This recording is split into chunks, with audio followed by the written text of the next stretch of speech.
En Iran, déclaration signée Donald Trump, des propos qui font planer le doute sur une éventuelle intervention américaine pour mettre un coup d'arrêt à la répression en Iran. Il est toujours très difficile de savoir ce qui se passe dans les frontières du pays. Nous sommes en ligne depuis Téhéran avec Siavosh Ghazi. Siavosh, qu'est-ce que vous pouvez nous dire de la situation à Téhéran à l'instant où nous parlons ?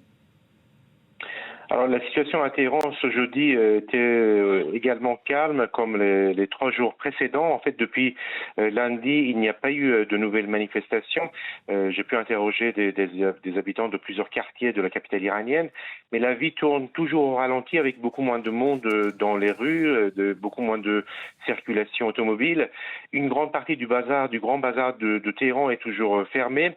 J'ai pu interroger également des habitants de plusieurs villes de province et là également il semble que la situation soit plutôt calme dans des villes où il y avait eu des manifestations importantes, notamment dans la ville de Karaj, par exemple, située à 50 km à l'ouest de Téhéran. Mais ces habitants m'ont dit que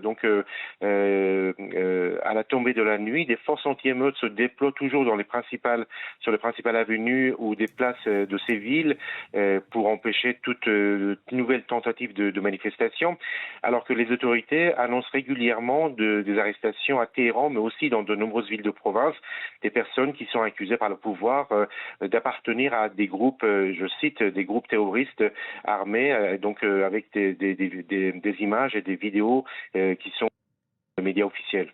Alors, est-ce qu'il faut en conclure, Siavosh, que les manifestants sont toujours dans le collimateur du régime ?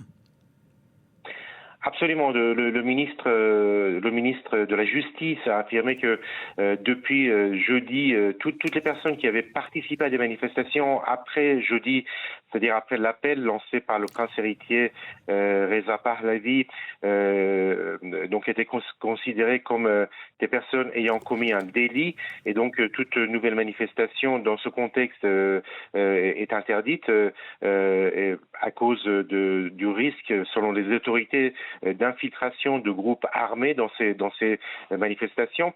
Et d'ailleurs, le chef du pouvoir judiciaire, Gholam Hossein Mohseni Ejei, a de nouveau répété ce jeudi que les dossiers des personnes accusées d'avoir commis, je cite, des violences ou des actes de terrorisme seront jugés en priorité par les tribunaux, avec le risque, bien sûr, qu'il y ait une peine capitale pour ces personnes accusées de terrorisme.